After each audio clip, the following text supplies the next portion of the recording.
Pengantar material konstruksi, Anissa Endah Puspita. Pertemuan pertama yaitu infrastruktur. Pengertian infrastruktur menurut Associated General Contractor of America, infrastruktur adalah sistem dari fasilitas umum baik yang didanai oleh publik ataupun swasta yang menyediakan layanan pengiriman dan standar kehidupan berkelanjutan. Infrastruktur dibuat bertujuan untuk menjalankan aktivitas sehari-hari, menunjang pergerakan manusia dan menggerakkan sektor ekonomi secara efektif dan efisien. Jenis bangunan. Yang pertama itu ada bangunan sederhana yang terdiri dari lantai 1 sampai dengan lantai 4, lalu ada bangunan bertingkat yang terdiri dari lantai 5 sampai dengan lantai 8, dan bangunan bertingkat tinggi yang terdiri lebih dari 8 lantai. Jenis-jenis infrastruktur yaitu ada jalan, rel kereta, jembatan, bendungan, irigasi, pelabuhan, dan lapangan terbang. Poin 2 yaitu tentang kayu. Kayu merupakan bahan yang ramah lingkungan karena kayu dapat diproduksi secara terus-menerus dengan melakukan penanaman ulang. Dapat kita lihat di sini, ini merupakan bagian-bagian dari kayu. Jenis-jenis kayu. Ini merupakan jenis-jenis kayu yang sering digunakan di dalam dunia konstruksi. Kelas kayu berdasarkan tingkat keawetannya. Yang dimaksud dari tingkat keawetannya adalah tentang seberapa besar daya tahan kayu terhadap kerusakan yang dipengaruhi oleh hal-hal tertentu. Kelas kayu berdasarkan tingkat kekuatannya. Ini untuk menentukannya harus didasarkan pada kuat lentur, kuat desak, dan berat jenis kayunya. Hal itu dipengaruhi oleh beberapa faktor, yaitu kadar air, gaya, dan berat jenis. Sifat fisik kayu. Yang pertama itu berat jenis. Semakin tinggi berat jenis kayu, maka akan semakin tinggi pula kekuatan kayu tersebut. Lalu ada higroskopik, yaitu menyerap dan melepaskan air bergantung terhadap kelembapan udara. Lalu warna kayu. Warna kayu dipengaruhi oleh beberapa faktor. Salah satunya itu umur dan kelembapan udara. Lalu ada sifat mekanik kayu. Yang pertama itu kekuatan tarik yang menahan gaya tarik, arah sejajar, serat, dan tegak lurus serat. Lalu kekuatan tekan yang menahan gaya tekan kayu. Lalu kekuatan lentur, yaitu kekuatan yang menahan momen lentur. Dan kekakuan. Kekakuan adalah suatu ukuran kekuatan dalam menahan perubahan bentuk yang umumnya dinyatakan dengan istilah modulus elastisitas. Pertemuan 3 yaitu tentang agregat. Agregat adalah istilah kolektif untuk bahan mineral seperti pasir, batu kerikil, dan crushed stone yang digunakan pada media yang mengikat aspal dan semen Portland. Fungsi agregat yaitu yang pertama mengurangi susut pada beton, mempengaruhi keekonomisan beton, dan sifatnya yang tahan terhadap benturan dapat mempengaruhi ikatannya dengan pasta semen. Sifat beton yang dihasilkan dari campuran agregat itu ada 3, yaitu kuat tekan, kuat lentur, dan durabilitas. Agregat menurut ukurannya ada 2, yaitu agregat kasar dan agregat halus. Dapat kita lihat di tabel, ini merupakan spesifikasi gradasi agregat. Agregat berdasarkan bentuknya. Dapat kita lihat pula di tabel, ini adalah deskripsinya, dan ini gambarannya. Agregat menurut teksturnya, yaitu ada agregat halus, agregat berbutir, agregat kasar, agregat kristalin, dan agregat sarang lebah. Agregat berdasarkan kandungan air, yaitu kering oven, kering udara, jenuh air dengan permukaan kering, ataupun agregat yang basah. Pengujian agregat. Ada banyak cara untuk pengujian agregat, yaitu salah satunya diantaranya analisa saringan, berat jenis dan daya serap, kadar lumpur, dan modulus kehalusan. Pertemuan 4 yaitu tentang semen. Semen merupakan bahan yang memiliki sifat perekat yang mampu mengikat bahan mineral menjadi satu kesatuan yang padat. Bahan dasar pembuatan semen itu yang pertama material berkapur dan material lempung. Tahapan pembuatannya itu berupa penggilingan, pencampuran material, pembakaran pada suhu 1300 sampai dengan 1500 derajat Celcius. Proses pembuatan semen sendiri terdiri dari proses basah, semi kering, dan kering. Gambar tersebut merupakan visualisasi bagaimana proses pembuatannya. Komposisi kimia pada semen Portland, yaitu terdiri dari kapur, silika, alumina, dan besi oksida. Di gambar sudah dijelaskan persen yang dibutuhkan sebagai komposisi tersebut. Kenaikan suhu pada beton disebabkan oleh volume beton saat dicetak, kecepatan mencetak beton, keadaan suhu, dan suhu pada saat mencetak. Jenis-jenis semen, yaitu ada semen hidrolis.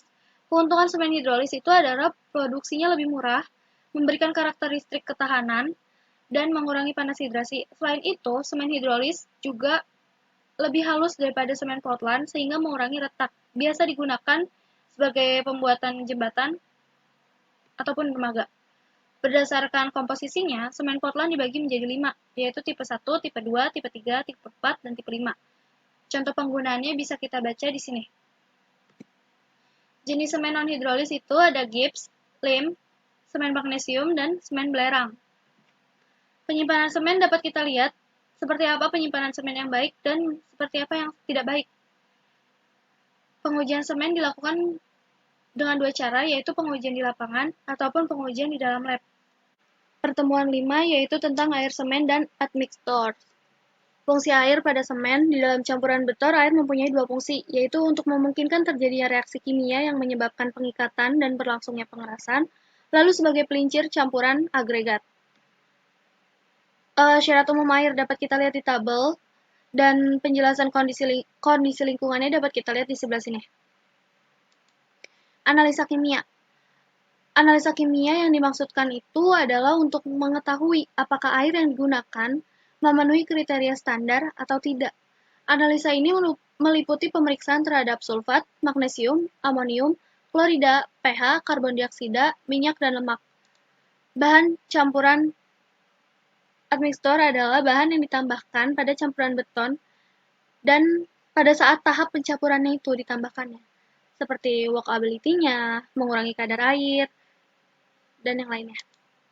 Bahan kimia lainnya pada konstruksi beton itu ada concentrate curing compound, polymer bonding agent, polymer modified mortar untuk perbaikan beton, lalu ada installation aid, floor hardener and dust proofer, lalu waterproofing beton, dan joint sealant.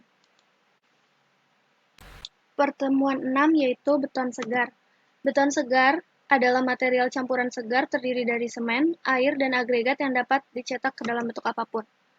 Faktor-faktor yang mempengaruhi walkabilitas yaitu water content, mix proportion, ukuran agregat, bentuk agregat, gradasi agregat, penggunaan bahan tambahan, dan cara pemadatan serta alat pemadat yang digunakan. Walkabilitas didefinisikan pada 3 hal yaitu kompaktibilitas, mobilitas, dan stabilitas. Masalah pada saat pengecoran beton yaitu ada segregasi, lalu ada bleeding, susut, rongga lubang, pengkristalan, dan bercak seperti basa gelembung, lalu menggelembung. Uji beton itu ada yang namanya SLAM test. SLAM test itu untuk uji kekentalan pada beton. Berikut gambar visualisasi pengujiannya. Lalu ada yang namanya compacting vector test, yaitu untuk mengukur derajat kepadatan suatu beton. Ini gambar visualisasinya. Pertemuan 7 yaitu kuat beton. Jenis-jenis beton. Ini ada beton mortar, beton ringan, beton non-pasir, beton hampa, beton bertulang, beton prategang, beton pracetak, beton siklop, beton serat, dan beton expose. Bentuk benda uji kubus. Satuan kuat tekannya itu adalah kilometer per sentimeter persegi. Sedangkan untuk benda uji silindernya, itu satuan kuat tekannya MPa atau Newton per milimeter persegi. Kuat tekan beton digunakan untuk mengukur beton tersebut apakah memiliki kuat tekan yang baik atau tidak. Konversi kuat tekan beton, yaitu dikonversi dari kilometer per sentimeter persegi ke MPa. Faktor yang mempengaruhi kuat tekan beton, yaitu ada faktor air semen, umur beton, jumlah dan jenis semen, perawatannya, dan jenis gradasi agregatnya.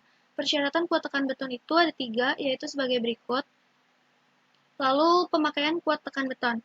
Pemakaian kuat tekan beton dengan 17 MPa sampai dengan 28 MPa itu untuk konstruksi perumahan, sedangkan lebih dari 28 MPa itu untuk struktur komersial, dan lebih dari 70 MPa untuk aplikasi tertentu gitu. Kuat hancur beton. Kuat hancur beton dapat mencapai sekitar 80 Newton per milimeter persegi atau lebih tergantung pada perbandingan air semen serta tingkat pemadatannya.